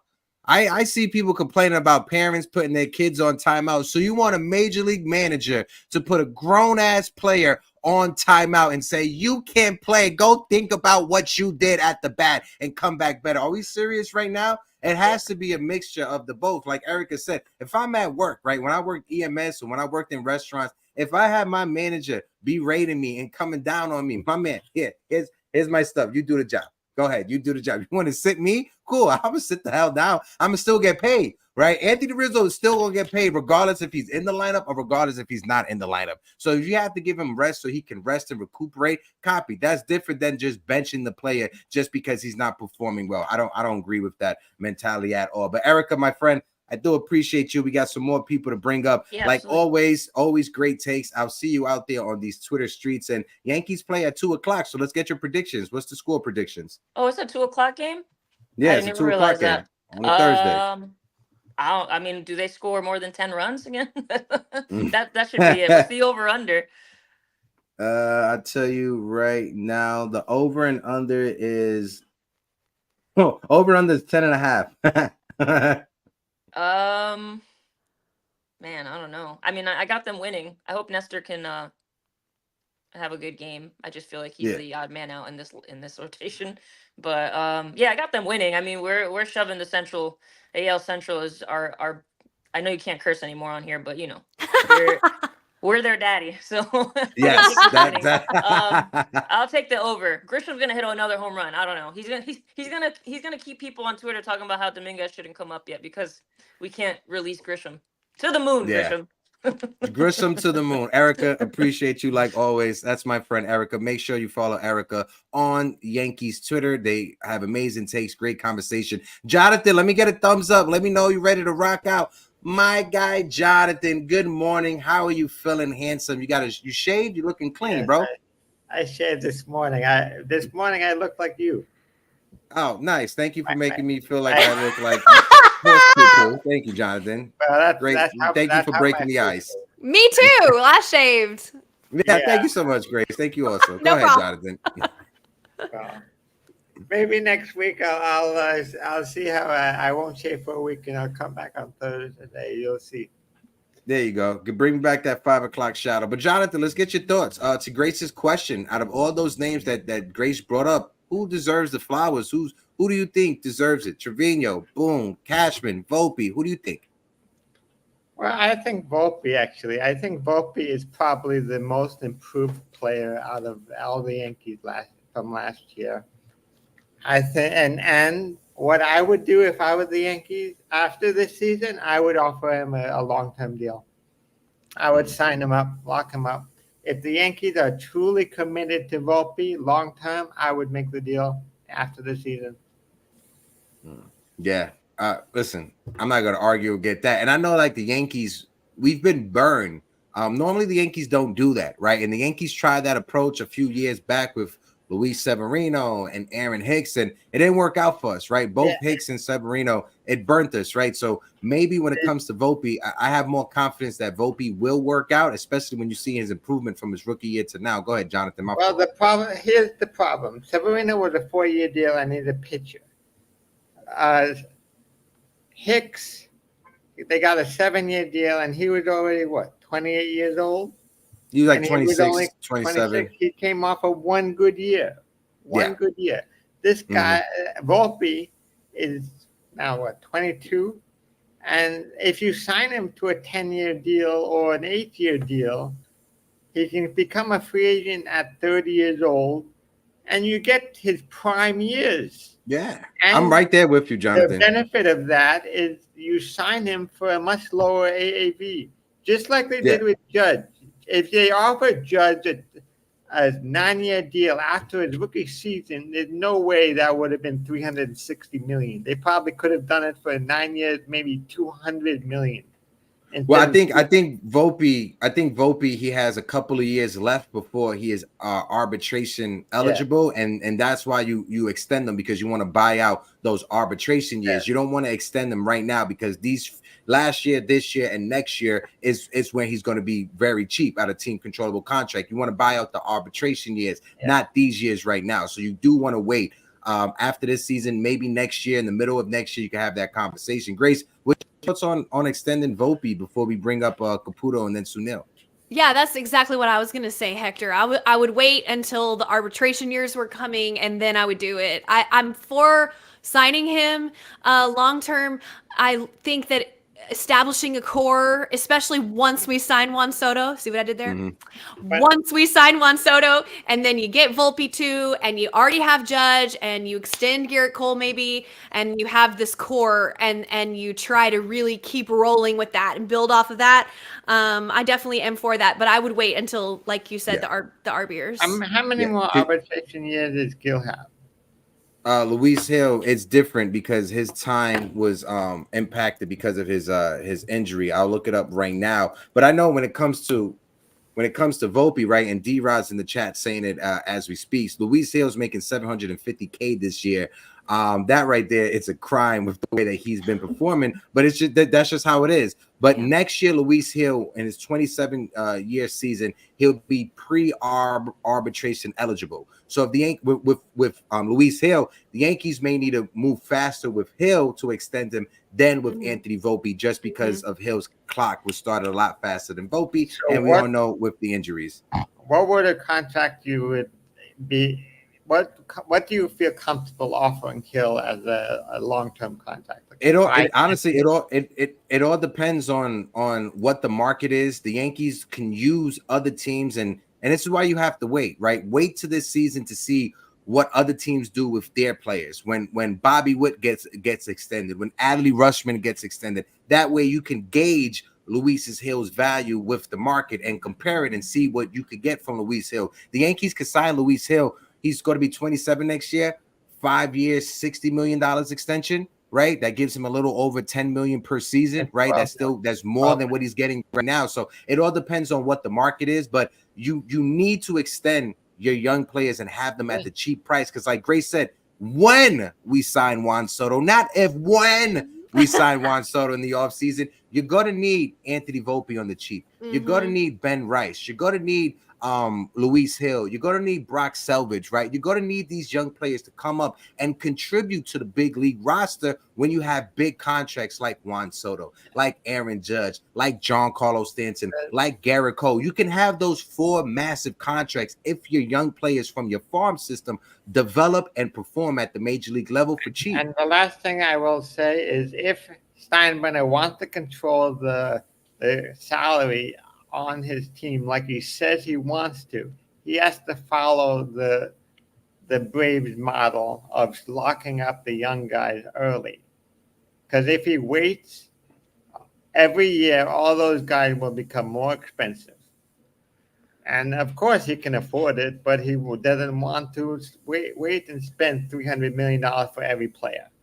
No, I get what you're saying, but you understand what me and Grace is saying is waiting, because that's just part of the CBA. That's just part of the collective bargaining agreement. The Yankees can't act on that. They if the Yankees were to extend him right now, you're going to be eating out at the cheap years, and you don't want to do that. You hurt yourself. You're going to have to wait to the year before pre-arbitration so you can eat out those arbitration years. I understand what you're saying, Jonathan. I don't want you to think me and Grace aren't saying what you're saying doesn't make sense. It's just the way that the CBA, the collective bargaining, is set up. Well, I understand for the first 3 years of a player's contract, they're they don't make more than 2 or 3 million until the third year. The first year, is Yeah, it's 750K. That's your rookie base, and then it goes up It goes each up year from just there. by a percentage, and then you get to pre-arbitration, and then R1, R2, R3, and then free agency. So it's after technically next year is when they can extend Volpe. after Before it next gets year. more expensive. Yeah, Jonathan, my guy, gonna let you go. Grace, I'll let you get your last thoughts on that before we bring up the next person to join us. Go ahead, Grace. No, I was just gonna say it's a dance of don't wait too long, but also wait a little bit, right? That's the thing you're trying to balance because you don't want to pay him too soon because you want to sign big contracts, but you also don't want to pay him too late because then you could have a situation like Judge where he's like, never mind, I'm just gonna hit free agency, you know? So it's kind of it's a tough game that Cashman has to play there to kind of try to get the most upside out of the player and the most upside out of the budget. So I definitely agree we need to sign Volpe. I'm sure it's on their list of to-dos, but it's on like number 7 or 8 of their list of to-dos, not number 1. Number 1 has to be Juan Soto. I'm not trying to hear any other money talk this offseason until they get Juan Soto signed. And if horrible things happen and hell has frozen over and we don't sign Juan Soto, then we can talk about some other money moves. But that's the money move above everything else. Man, that's the money move of all money moves. My guy Caputo, let me get the thumbs up, Caputis. And then after Caputo, I got to bring in my guy Sunil because we got to talk Yankees and then we got to talk Dallas Mavericks before we close it out. Go ahead, Caputo, as Sunil gives me the middle fingers behind the screen. Go ahead, Caputo. Hey, man, how's everything? So this year is great. I mean, this is a World Series caliber team, man. The Yankees have been rolling. They're going to continue to play great. And I think this team has everything they need to win a World Series this year. They look like this team. I haven't seen like a team this focused since probably the 90s, the late 90s team. I think this is the best team we had since 09. But you could make a case, I mean, maybe that this team is as good as the 98 team, say maybe. I mean, because I never seen the team play this like they're having fun. I mean, Soto and Verdugo and Stroman brought the grit to this team, and it just keeps getting better and better as the months go on. And I really love this team, and this is way better than the team that we had 2 years ago. I think that team was more of a fluke, but this team is definitely the real deal. And also, we got the best starting pitching staff in baseball. I think the best lineup. The bullpen's pretty damn good, and I don't see this team losing this time in October. Like their Achilles heel has been hitting runners in scoring position every season, but I think this year they're going to finally come through. And the trading deadline, I think they just need 2 relievers and an infielder, and they're pretty much good to go. I think. Yeah. No, listen, you're making a lot of smart points. When you bring up the 2022 team, right, it was a lot of smoke and mirrors, especially with the starting staff at the beginning of the season. Jameson Taillon was having an amazing first month and a half of the season. We all thought he was going to emerge as that second ace behind Gerrit Cole, but then Jameson Taillon, his plane was here, and then it just went like that. He just literally nosedive. It was like watching the GameStop stock going up and down. That's how it looked when it came to him. But this team, like you said, Caputo, this is a special team. This is a special roster that we have. But to like Grace's question from earlier, if you had to pinpoint somebody, and I remember last year, you were very, I wouldn't say harsh, right? But you were critiquing Anthony Volpe, right? So I want to ask you, Caputo, when it comes to Volpe, his second season, speak on that, because like I said, you were one of the Yankee fans last year that was saying that this kid wasn't ready. So talk about it right now. What's the grade are you giving Anthony Volpe? And I'm not bringing it up to be shady or anything like that. I just really want your honest opinion, Caputo. Oh, I would give him an A+. He's been unbelievable. I mean, even though Soto's a highlight of the season for me, I definitely give Anthony Volpe A+. He's definitely exceeded expectations, having a way better season this year. I think he's going to hit 300. He's definitely the definitive, I think, leadoff hitter that we've been looking for. I think he provides speed to the lineup, power. I mean, this guy has everything. And that was another thing the Yankees were looking for is a leadoff hitter, and he's the leadoff hitter. I mean, he's your guy. So I mean, like, I love Anthony Volpe. I mean, so you really couldn't ask for anything more. He does everything. He can steal bases. He gets these leadoff triples now that are insane. So I got to give it to Anthony Volpe. But Juan Soto is like, I got to just say one more thing about Juan Soto. This guy has changed his whole entire team around. I mean, he's changed the whole dynamic and the culture of this team. And I really think he is the best player in baseball, and he's better than Ohtani. I'm sorry. He's the best pure hitter I never seen a play like this probably since Barry Bonds. And you could say, look, Aaron Judge, we are experiencing probably the best 1-2 punch since probably Manny and Ortiz. And whoever wins the MVP, I'll be happy because they're both on the Yankees. So whoever wins, I'm happy. But Soto has changed the whole dynamic of this team. And as you saw in the Dodgers series, if he was in that lineup, the Yankees weren't losing that series. I'm sorry, because they were winning 2 out of 3. I mean, these Dodger fans want to say, "Oh, we beat the Yankees," but how about you take Ohtani out of that lineup?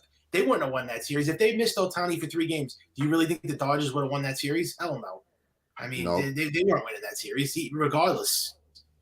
The argument was.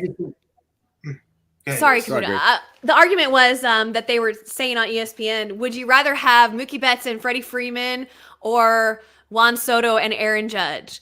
And give me Juan Soto and Aaron Judge every day. Guess what, Hector? David Ortiz, the biggest Yankee hater in the world, picked Juan Soto and Aaron Judge. I want to get that because I hear a lot of people calling David Ortiz a Yankee hater, right? Now, this is not towards you, but a lot of people don't know. David Ortiz grew up a Yankee fan.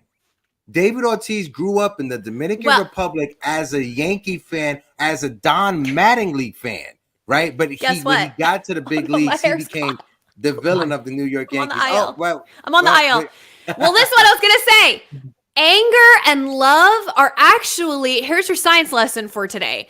Anger and love are actually located right next to each other on your brain. So y'all don't forget, if you really truly don't care, you're not angry. If somebody, you see what I'm saying? So when I go on Glaber rants, let's all remember, it's because I care.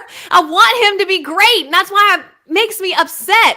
If I truly didn't like him or didn't care about him or didn't care about the Yankees, I wouldn't care. I'd just be like, whatever. The fact that you are angry shows that you have passion behind it. And so I'm actually not surprised to learn this about David Ortiz. First of all, he's Dominican, and there's so many Yankees fans in the Dominican Republic. So shout out to the most beautiful place in the world. But, the beaches there, the water. If you have never been to the Dominican Republic, and the food, the people, the Domino's, I highly recommend. But David Ortiz, sure, grew up a Yankee lover, but then switched to a Yankee hater because that passion still burned from his childhood, I'm sure. But he is, and he loves getting booed. It's like what Frank Luna was saying earlier, getting booed is like a sign of respect. It's a sign that you're doing something good in Yankee Stadium. If the Yankees fans are booing you, that means you're good. And that means, you know what I mean? Because we don't boo people who just suck. We don't care, Yeah. No, big facts. And also, too, another fun fact, Manny Ramirez, who went to high school in Washington Heights, grew up a Yankee fan also. I was drawing this circle because Gracious had a full circle moment coming around about Gleyber Torres and emotions. That's what his full circle is right there. You see that beautiful circle? Caputo, my guy. Yankees, they got a game later on today. Let's get your predictions, big fella, before I let you go, brother. And again, this is something that Sunil put in the chat. Sunil said, I expected Caputo to give Volpe either an A or an A-. Caputo has changed his mindset completely, quite positively when it comes to Volpe. Kudos, brother. And I gotta echo that sentiment right there. Yeah, I gotta echo that sentiment. Caputo, you've been on Twitter Spaces, you've been doing your thing, my guy. I love seeing you out there and having great conversations around the Yankees. Keep doing it, bro. Keep having that special voice of yours. Go ahead, Caputo. Oh yeah, I think they're gonna win. This will be a victory. I think the Yankees complete the sweep. I think it's gonna be 6-2. Even though Nestor, I know he's not a good road pitcher, I think he'll pitch better in today's game, and I think they win 6-2. Copy. That's a solid one. I'm sticking with the 6-2. Caputo, I see you out there on those Twitter streets. I'll be doing a post-game show for the Yankees later, brother. All right, so we got the last person to bring up. This is my friend. I like saving him for last because he likes to beat me up whenever I bring him up. So Sunil, I gotta bring up Sunil. Sunil. How you doing, bro? How you feeling? Grace, you can take that microphone away from your mouth because I can hear you 35 miles away from Arlington. Oh without God! Stop letting people know where Grace lives, Sunil. He doesn't know where I live, Sunil. You don't know where I am. I'm just going city point to point, not specific. Okay, all right, Sunil. Before I kick you off, that's strike two. Go ahead. Hey, you listen. skipped strike one and you went right to strike two, my guy. Come on, you're on fire. Wait. What are we talking about? Pitch clock violations here, man? Yeah. You're about to have another pitch clock violation. Stick to the topic. The topic is out of the players and people that Grace named, Sunil, who deserves credit, who deserves flowers, for this amazing season that the Yankees are having in 2024. I've been saying, let Volpe lead off. He had his struggles. He came out of those struggles. What's he hitting now? Case closed. That's all that needs to be said. I am shocked at how many people are picking Volpe. I really thought that more people would pick. Not that I don't agree. I agree, Volpe. But I really thought we were going to have more different opinions. So, but this is awesome. Well, because when you look at Volpe, right, real quick, so now when you look at Volpe, he hit 200 last year, 209. He hit 209 last year, right? And even with all the criticisms that he got from Yankee fans, he never folded. He was still there day in and day out. He was having his struggles at the plate, but he didn't allow that to leak into his defense. He won a Gold Glove. You guys can say it was by default because Wander Franco's an idiot copy, whatever, but he still won the Gold Glove. And he's showing you this year, his defense is better this year than it was last year. Coming into the season, Grace, I would have been happy with Anthony Volpe since he hit 209 last year. I would have been happy with him hitting 240, 250. I would have been happy with him. If he had 7 triples for the entire season, I would have been happy for it. But he's hitting close to 300. He has 7 triples right now. He possibly could get to 21 if he gets hot for during the summertime, possibly with July and August, September, and October down the line. So, yeah, I personally, besides Boone and Cashman, I think Volpe because he was a part of the team last year, right? It's easy to give it to Soto or Verdugo because they're the new shiny toy, and we all love the new shiny toy when we first got it. But when you look at the players from last year that was on this team, we all have seen Judge be amazing. 62 home runs. That was an amazing season, MVP. I wasn't expecting what I'm seeing out of Anthony Volpe in year 2. Maybe in year 3, in year 4, year 5. Yeah. Not expecting it in year 2. So that's why I can see why some people are saying Volpe. Yeah.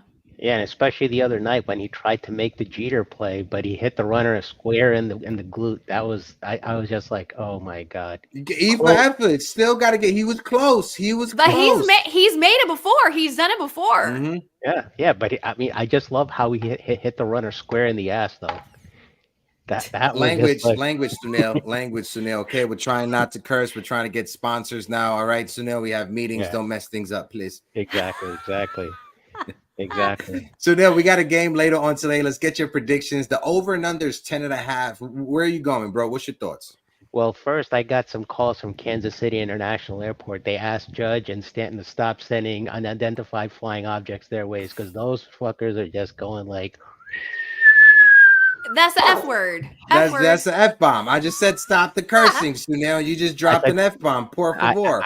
I didn't say K. I said G. I said fudgers. I'm done. Okay. All right. Sunil, my guy, appreciate you. This is why I save you for last because it's easy for me to edit stuff out. All right. So I appreciate you, brother. Y'all, we cuss out here in Texas. Yeah, so the score prediction, I think it's going to be definitely over on the 10.5. I think it's going to be 8-3, 9-1 kind of. Not what about the Mavericks? Well, that's tomorrow night. How much do you have them losing by? Well, I think there's a 2004 Red Sox in the making there. Oh yeah, please. Hopefully, for your sake, hopefully. Just this is one thing I'm gonna tell you. At least my Knicks, we didn't get swept. That's all I'm gonna say. You guys got to the finals, but we didn't get swept. And we had injuries. I will leave it off with this one interesting fact just for Knicks fans. Hold on. I just saw Luca on the floor crying right now. Get up, Luca. Come on, Luca. Go ahead, Sunil. I'm sorry. The 1951 NBA Finals. The Knicks and the predecessor team to the Sacramento Kings, the Royals. I forget where they're from. I think it was Kansas City. It's not the baseball team. No. They were up on the Knicks 3-0. The Knicks came back and 1951. yeah, and they basically took it to a game 7 only to see the Royals win though. So that's the last time anything like this has ever happened. That's one of the last few times in the NBA Finals, in this round specifically. It's happened in other rounds before too, in the conference semis and the conference finals too. But we're talking NBA Finals specifically. This is the last time it happened. And it was with the Knicks team. No, I get that, right? And listen, Yeah. whatever you need to motivate yourself at the end of the day. But you know what also was happening in 1951, Sunil? You know what was they was putting people in iron lungs because they didn't know how to deal with like influenza and stuff like that. Okay, so I don't think going back to 1951 is a good reference. That's literally 1951 of the NBA is like, I mean, like you could say 1951 of MLB and still that's a stretch, but 1951 of the NBA, like that's really reaching. Love you, Sunil. Love you, Sunil. But that's really, we hadn't even landed on the moon, much less 3-point line. I mean, come on, that's crazy now. Yeah, and of course your mic wasn't even invented back there, so we can still hear you with the air in your. Oh wow, that's crazy. It's like the mute button. It's like the mute button wasn't invented in 1951, but it's invented now, and I can use the mute button. Shout out to my guy Sunil. Appreciate you like always. That's my guy. Grace, great show. Great show, great conversation. I just want to take a couple seconds. I want to shout out TC Stills. TC Stills can't make it in the morning anymore just because, real life comes knocking at the door and he had to, switch up his work schedule. So he'll be working in the mornings. He can't join us in the mornings, but everything we do at nighttime when it comes to Yankees Twitter Spaces, when it comes to whatever we do here on the channel at nighttime, TC Stills will always be a part of that. TC Stills is my big brother. He's been co-hosting and rocking out with me for more than a year. I love that man. So shout out to TC Stills. Thank you for helping me out. But I do understand. And, it's going to be me and Grace and Damien rocking out. Grace, last words for the people. I didn't mean to get so emotional at the end. Go ahead. I know. I'm like, what a downer. TC Stills is irreplaceable and we love him and miss him already. But we understand. And friendship goes beyond Yankees Morning Brew. So he knows he can always text or call me or Hector. I don't mean to speak for you, Hector, but I feel like I can in this instance, and we just love him. So he will be missed up here, but he'll still be appearing from time to time. But yeah, that's a little announcement. But great show today. Really, really fun. Lots of topics we discussed, and I think the overall vibe is high. The Yankees are doing their Yankees. Yeah. They're acting like the Yankees. And we're all here for it. So let's finish up this sweep and go ahead and bring it back to the Bronx next week and beat up on the Orioles. I'm ready.